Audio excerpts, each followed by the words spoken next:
S'il te plaît, Seigneur. Samina, gloire à ton nom, Jésus. Gloire à ton nom, Dieu puissant.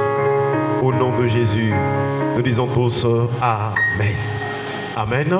Voilà, nous sommes en train de continuer notre merveilleux thème intitulé La puissance de la vérité. La puissance de la vérité, chers frères et sœurs. Et nous en sommes encore donc à une quatrième partie. Cette partie nous donne un sous-thème intitulé La vérité nous a franchi de la servitude. Et nous avons déjà rappelé que la servitude c'est un état de souffrance. C'est un état de dépendance. C'est une contrainte. Nous avons rappelé aussi qu'une personne qui est de la servitude, donc l'esclave, est sous les menaces violentes de son maître. Elle est sous pression. Elle est dominée par les obligations de son maître. Voilà donc aussi la vision de l'ennemi ou du diable ou de Satan. Il veut que les hommes soient sous pression, sous sa domination. Et la Bible nous rappelle que chacun est vraiment dominé par ce qui a triomphé de lui. Alors tu dois vraiment prier le Seigneur pour que tu ne sois pas sous le joug de l'ennemi, sous le joug de la servitude. Et donc nous avons vu aussi l'origine de la servitude. Au départ, quand tu as créé l'homme, l'homme n'était pas dans la servitude. Mais après donc le péché, l'homme a commencé à être asservi. Non seulement par les démons, mais même par ses propres pensées. Et dans beaucoup de domaines, l'homme devient vraiment asservi. Et nous avons vu que dès lors que l'homme est rentré en inimitié contre Dieu, Satan ou le serpent avait poussé l'humanité à vivre indépendamment de Dieu. À vivre en rébellion contre Dieu. À vivre loin de la face de Dieu. Voilà pourquoi après le péché, l'homme et la femme, Adam et Ève, s'enfuirent loin de la face de l'Éternel. Tel est l'objectif que Satan voulait pour l'humanité. Et depuis lors, il y a comme une sémence dans la chair de l'homme qui fait que l'homme puisse tenter ou vouloir s'éloigner de la face de son Créateur. Or, nous savons que la face de la présence de Dieu est très importante pour la vie de chacun. Car quiconque habite la présence de Dieu, la Bible déclare, il trouve dans son cœur des chemins tout tracés. Quiconque habite dans la présence de Dieu est restauré quels que soient les problèmes. Une personne dans la présence de Dieu, l'ennemi ne peut rien faire contre elle. Est-ce qu'on parle le Seigneur? Et donc Jésus est venu pour nous réconcilier avec le Père. Et par sa mort à la croix, il a inauguré une nouvelle route. Et à travers cette route, nous pouvons nous approcher de Dieu. Ce qui est important pour le Seigneur, c'est de nous donner d'avoir un cœur assoiffé de sa présence. Un cœur qui désire sa présence.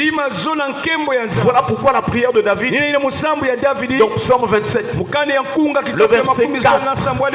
Chers frères et sœurs, David dit, je demande à l'Éternel une chose que je désire ardemment. Je voudrais habiter toute ma vie dans la présence de l'Éternel, afin de contempler sa magnificence, d'admirer son temple et son parc avec le Seigneur. Si dans ta vie tous les jours, ton cœur est assoiffé de la présence de Dieu, tu recherches la face du Seigneur, tu seras heureux, tu seras dans le bonheur, quels que soient les problèmes, les vallées dans lesquelles tu te trouves. La présence de Dieu te donnera d'être plus que vainqueur en tout temps, dans toutes circonstances, quels que soient les moments, tu seras vraiment plus que vainqueur. Amen. Amen. Alors nous avons vu donc que la servitude a des niveaux. Et le premier niveau de la servitude, celui des pensées. Le diable commence à travailler sur les pensées. Lorsqu'il envoie des mauvaises pensées dans ta conscience, si tu acceptes tes mauvaises pensées, alors ces pensées vont commencer à dominer ta vie. Ces pensées vont commencer à te conduire à pécher. Physiquement tu es là, mais déjà dans les pensées, le diable veut que tu commences à pécher quand tu es éternel. Or, le premier terrain le plus important de notre être, c'est un terrain qu'on appelle le terrain de la pensée. La pensée a une puissance qui domine ton cœur ou ton âme. La pensée a une puissance qui emmène ton corps à faire ce qui est mauvais. Chers frères et sœurs, nous ne devons pas nous laisser à des mauvaises pensées. Nous avons vu Pierre. Jésus a dit arrière de moi, Satan. Pierre n'était pas Satan. Mais ensuite Jésus dit car tes pensées ne sont pas les pensées de Dieu mais celles des hommes. À travers les pensées que Pierre avait reçues du diable, alors c'était comme la présence du diable déjà dans la vie de Pierre. Fais attention aux mauvaises pensées.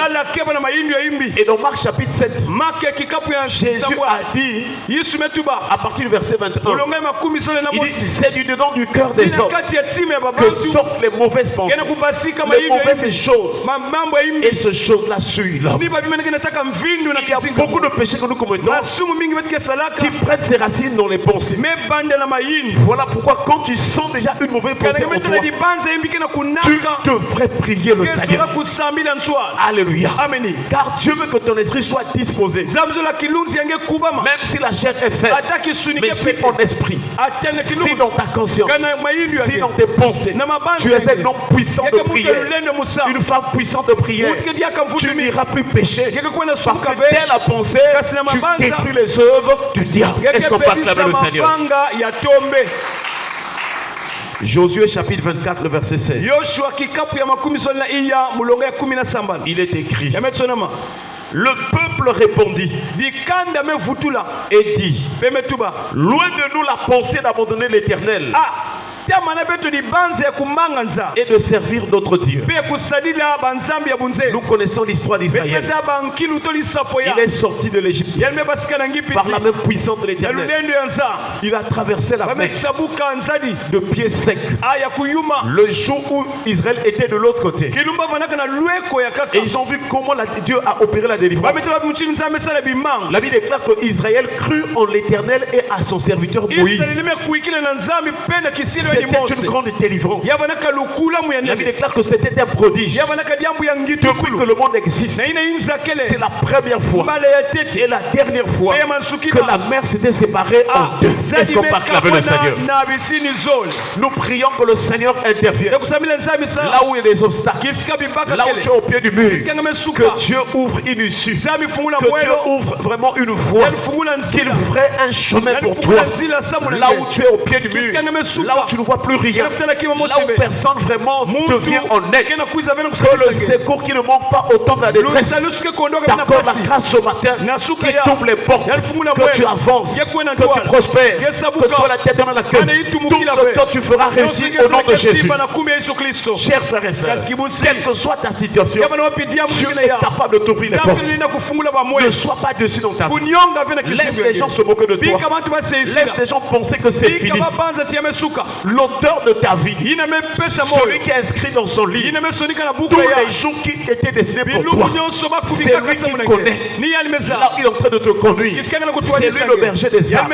C'est lui qui connaît notre vie. C'est lui qui nous dirige dans les eaux paisibles. Et nous prions que le Seigneur te conduise dans la paix. Là où tu étais tourmenté, que le Seigneur t'accorde la paix, qu'il t'accorde la joie, qu'il t'accorde la douceur, qu'il t'accorde la foi, que le fruit fruit de l'esprit de Dieu soit manifeste en ta faveur. Que ta vie soit transformée. Que tu sois une nouvelle créature. Dans le nom de Jésus. Toutes les choses que tu vivais, les mauvaises choses, passent au nom de Jésus. Car si quelqu'un est en Christ, le salut en Christ te sépare. Il met une séparation. Jésus vient pour te prendre, pour effacer ton passé, pour te faire t'introduire dans une nouvelle vie. Et les gens qui t'ont connu avant, lorsqu'ils te verront, ils diront que tu as changé. Alléluia.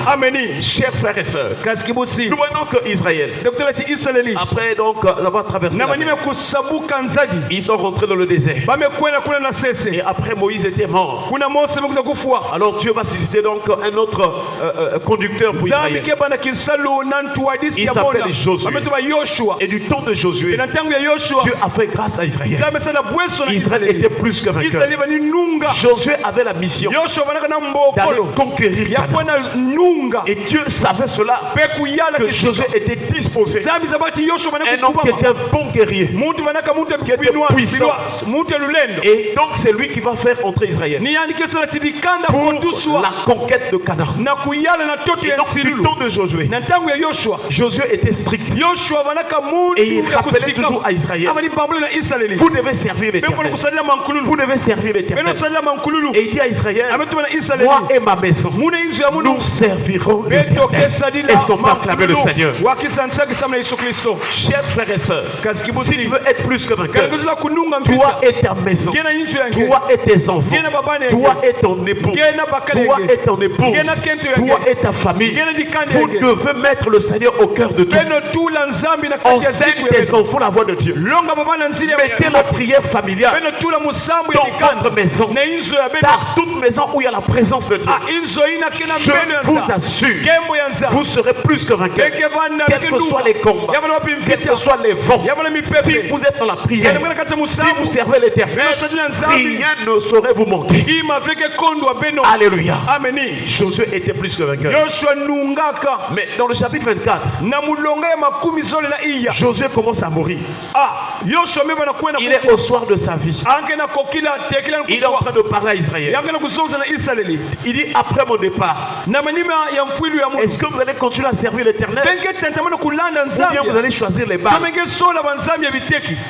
Alors il dit, moi et ma maison nous servons l'Éternel.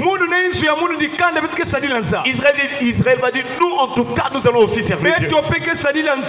Et Josué avait pris une pierre. Il dit que cette pierre vous servira de témoignage. Car le jour où vous allez abandonner l'Éternel, il dit, le jour où vous allez abandonner l'Éternel, sachez que les nations étrangères vont vous asservir. Donc avant qu'on ne rentre dans le livre des juges, déjà nous voyons, chers frères et sœurs, Josué en parle. Il avertit Israël. Mais Israël va répondre. Le peuple répondit et lui dit, loin de nous la pensée d'abandonner l'Éternel et de servir d'autres dieux. Ça veut dire que la servitude de la pensée peut emmener une personne à abandonner l'Éternel. Ce matin, que ce ne soit pas ton cas, tu dois chasser toute pensée qui conduit tes hommes à abandonner l'Éternel. L'Éternel, c'est lui qui a fait les cieux et la terre et toute leur âme. C'est lui qui est le créateur de ta vie. C'est lui qui te renouvelle le souffle de vie.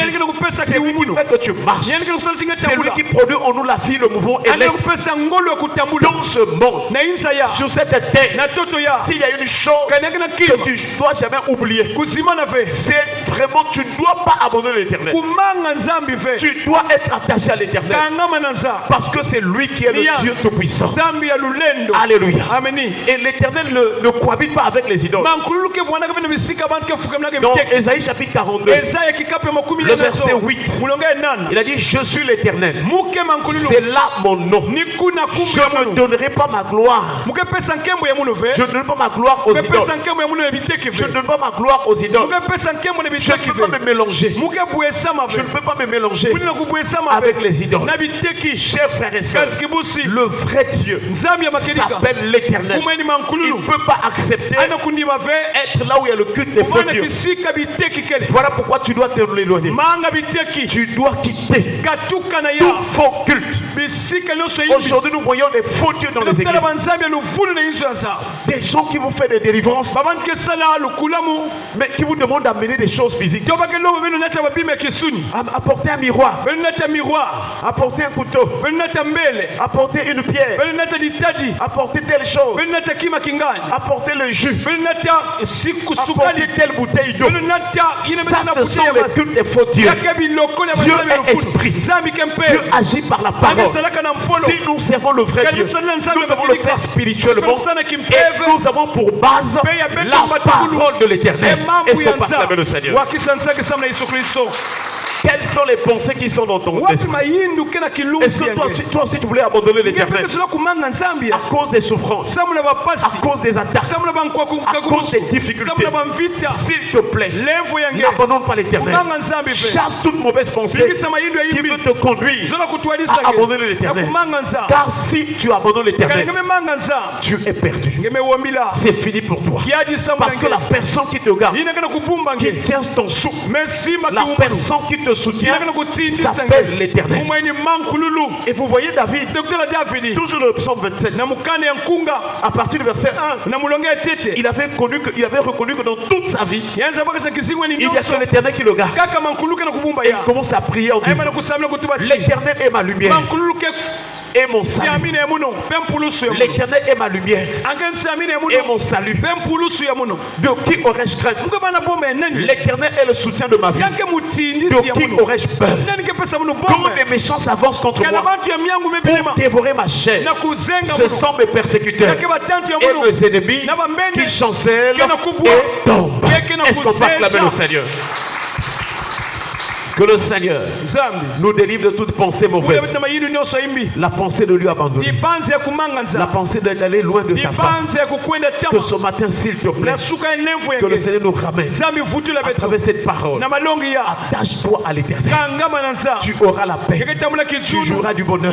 S'il y a une personne qui t'aime, c'est l'Éternel. Jérémie a traversé des moments de souffrance. Il était rejeté. On lui a mené la guerre.